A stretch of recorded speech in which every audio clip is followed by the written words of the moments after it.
Gain of inverting amplifier depends on, inverting amplifier का जो gain है वो किस पे डिपेंड करता है, तो फॉर्मूला आपको पता है, इसका गेन इक्वल होता है -R2/R1। और ये हमने लेक्चर के दौरान स्पेशल इस पे स्ट्रेस भी किया था कि इसका गेन जो है ये सिर्फ और सिर्फ आउटपुट और इनपुट की रेजिस्टेंस पे डिपेंड कर रहा है और किसी कंपोनेंट पे डिपेंड नहीं कर रहा कि एम्पलीफायर के अंदर और क्या कुछ लगा हुआ है। तो लिहाजा output resistance, input resistance, A and B only. तो ये जो ऑप्शन है ये राइट ऑप्शन है, ए एंड बी, क्योंकि आउटपुट और इनपुट दोनों रेजिस्टेंस पे डिपेंड करता है। क्वेश्चन नंबर 2 है which gate is called universal gate. तो नैंड और नार दो गेट ऐसे हैं जो यूनिवर्सल गेट कहलाते हैं, तो यहाँ पे सिर्फ नैंड लिखा हुआ है तो आपने नैंड को करेक्ट करना था। और which configuration current gain is nearly equal to 1। ये आपके पास था जो आप कॉमन बेस के लिए देखते हैं, कॉमन बेस के लिए वो होता है I think alpha is equal to IC/IE। तो ये नियरली इक्वल टू 1 आता है एग्जैक्टली, तो ये लेस देन 1 आता है। यानी अगर स्ट्रिक्टली आपसे पूछा जाए कि ये ग्रेटर देन 1 है या लेस देन 1 है, इक्वल टू 1 है, तो स्ट्रिक्टली ये लेस देन 1 है। क्यों? क्योंकि हमें पता है कि जो IE होता है ये इक्वल होता है IB+IC। यानी कि IE जो है ये एक्चुअली दो चीजों के कॉम्बिनेशन से बन रहा है, यानी दो चीजें ऐड हो रही हैं तब जाके आपके पास IE बना। बिल्कुल ऐसे ही जैसे मैं अगर लिखता हूँ 10 इज इक्वल टू 1+9, तो यहाँ से आप देख सकते हैं कि ये जो 10 है ये 1 से भी ग्रेटर है और ये जो 10 है ये 9 से भी ग्रेटर है। तो इसको आप ऐसे अंडरस्टैंड कर सकते हैं। लेकिन ये भी याद रखें कि जो बेस करंट होता है IB ये वेरी स्मॉल होता है, बहुत स्मॉल होता है। तो इस तरह IC की वैल्यू जब आप पुट करेंगे और IE की वैल्यू पुट करेंगे प्रैक्टिकली, तो ये आपको वैल्यू का इसका आंसर आपको तकरीबन मिलेगा 0.96 या 0.98 या 0.92। ठीक है, क्योंकि IC की वैल्यू और IE की वैल्यू बिल्कुल तकरीबन आपस में कंपैरेटिवली बराबर ही होती है, लेकिन IC की वैल्यू लेस होती है, ये कंफर्म है। IC की वैल्यू लेस होती है IE से, और IE की वैल्यू जो है ये आप कह सकते हैं ग्रेटर होती है IC से, लेकिन ज्यादा इनमें डिफरेंस नहीं होता। ये कंपेरेटिवली ये तकरीबन इक्वल होते हैं। तो इसलिए अगर आपसे एग्जैक्ट पूछा जाए कि अल्फा की वैल्यू क्या है या कॉमन बेस कॉन्फ़िगरेशन की वैल्यू क्या है, तो लेस देन 1 है। तो ये चीजें थोड़ी इस तरीके से भी सोचा करें। Four question, dash is the component that has a variable resistance that changes with the light intensity that false upon it. यानी वो कौन सा कंपोनेंट है जिसकी रेजिस्टेंस जो है वो चेंज होती है जब उसके ऊपर लाइट फॉल करती है, तो वो LDR है, क्योंकि LDR जो है ये लाइट डिपेंडेंट रेजिस्टेंस है। बाकी ये वेरिस्टर और vector diode, photo diode, varistor तो आपको बताया हुआ है कि ये एक ऐसा रेजिस्टर होता है जो वोल्टेज डिपेंडेंट होता है, यानी वोल्टेज के चेंज होने से रेजिस्टेंस चेंज होती है। एक थर्मिस्टर है, वो थर्मल से निकला है, यानी उसमें जब हीट चेंज होती है तो उससे रेजिस्टेंस चेंज होती है। और ये वेक्टर डायोड, ये भी जरा आप स्टडी कीजिएगा कि वेक्टर डायोड क्या चीज़ होती है। इस तरह जो नई चीज़ ऑप्शन में आपको मिलती है उसके बारे में लाजमी आप थोड़ा नो रखा करें कि ये क्या चीज़ थी। तो ये वेक्टर डायोड जो है, वेक्टर जो है ये वेरिएबल कैपेसिटर, दो चीज़ों को मिलाने से बना है।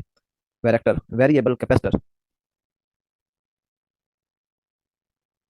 Fifth question, which one works in reverse biasing. तो ये भी सिंपल सा क्वेश्चन था। फोटो डायोड होता है और सॉलिड स्टेट डिटेक्टर जो है ये दोनों के दोनों रिवर्स बाइसिंग में ऑपरेट होते हैं। LED का जो कलर होता है वो किस पे डिपेंड करता है, वो सिर्फ और सिर्फ डिपेंड करता है कि आपने मटेरियल कौन सा यूज़ किया है। मटेरियल चेंज करने से कलर जो है वो चेंज हो जाएगा। Which part of transistor has more concentration of charges. तो जो मीटर होता है उसके अंदर चार्जेस की कंसंट्रेशन ज्यादा होती है, उसके अंदर चार्ज कैरियर ज्यादा होते हैं, तभी तो मीटर का करंट भी ज्यादा होता है, IE की वैल्यू ज्यादा होती है। और अगर हम कलेक्टर की बात करें तो कलेक्टर का जो एरिया होता है वो ज्यादा होता है, क्योंकि उसने एमीटर से आने वाले चार्ज कैरियर को कलेक्ट करना होता है। तो उसके अपने चार्ज कैरियर भी होते हैं और एमीटर से आने वाले भी चार्ज कैरियर होते हैं, लिहाजा उसका एरिया ज्यादा होना चाहिए। लेकिन उसकी जो चार्ज कैरियर की कंसंट्रेशन है वो कम है, यानी उसकी डोपिंग कम होती है, आप यूँ कह सकते हैं। एमीटर की डोपिंग ज्यादा होती है इसलिए उसकी चार्ज कैरियर जो है वो ज्यादा होते हैं, लेकिन कलेक्टर का एरिया ज्यादा होता है, वो ज्यादा चार्ज कैरियर को कलेक्ट कर सकता है। At triple factor for half wave rectifier. तो ये 1.21 ये पहले भी रिपीट हुआ है। The current of 20 milliampere passes through the silicon diode when a battery of EMF 3 volt, यानी एक 3 वोल्ट की बैटरी है जिसको आपने सिलिकॉन डायोड के साथ कनेक्ट किया और 20 मिली एम्पियर करंट पास हो रहा है, और उसके साथ आपने डायोड के साथ आपने एक रेजिस्टर भी कनेक्ट किया हुआ है सीरीज में। यानी कुछ ऐसा कॉम्बिनेशन है, ये आपने डायोड लगाया और इसके साथ आगे आपने रेजिस्टर लगाया, इसका EMF है 3 वोल्ट और ये सिलिकॉन का डायोड है।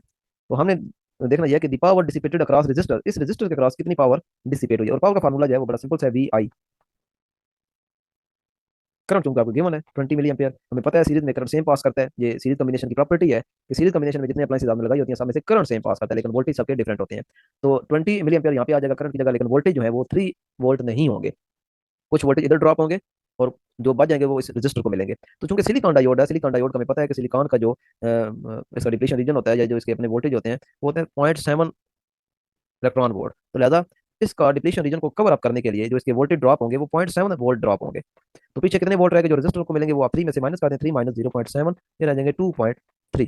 तो 2.3 वोल्ट रहेंगे, तो यहाँ पे पुट करें P इक्वल टू V की जगह आ जाएगा 2.3, और I जो है वो 20 मिली एम्पियर है, मिली की जगह आप 10⁻³ लगा दें और एम्पियर। तो जीरो जो है ये आ जाएगा ऐसे, बाकी 2 को मल्टीप्लाई करें, 2 3 जार 6, 2 2 जार 4, और यहाँ पे लग जाएगा डेसिमल और 10⁻³ तो तो इस तरीके से ये आपको नजर आ रहा है यहाँ पे, इसको फर्दर कैलकुलेट करने की जरूरत ही नहीं है।